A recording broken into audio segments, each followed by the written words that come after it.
Hello beautiful souls and welcome back to my channel. Dried foliage is a really popular trend at the moment, but it can be quite pricey, especially if you're purchasing directly from a florist. If you're wanting to incorporate this trend into your home but are on a budget, palm fronds are an easy way to do this. I know here in Sydney there are palm trees just about everywhere you look, so it's really easy to find them, and the best part is they're completely free. I like to pick my palm fronds when they're this beautiful brown color. I like them at this stage because they have died and started to dry out but haven't quite turned white yet. You can pick them while they're fresh, but you do need to keep them in a dry spot, preferably where they can get lots of direct sunlight until they've dried out properly, and you have to be really careful that they don't get moist because they will go moldy if they do.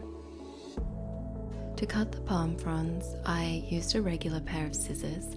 I decided to go with a rough teardrop shape, and to do this I started at the bottom of the palm and cut in an upwards curve towards the top center.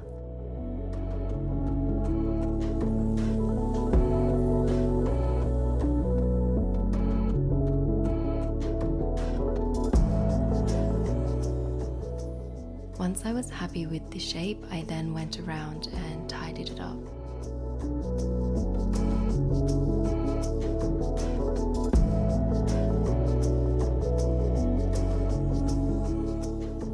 You can definitely go for a more defined look by cutting closer to the center, which is what I did on this last one here.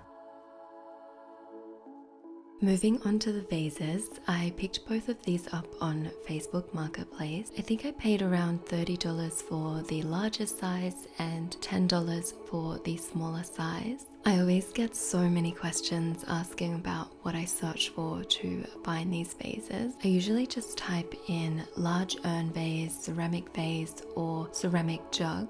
As lovely as these colors were, they were just a little bit too bright for my neutral colored house. So I decided to paint them with the leftover paint I had from my last vase painting video. If you missed that one, I'll have a link in the description box down below. It's a super simple paint hack using baking powder to create this ceramic finished look.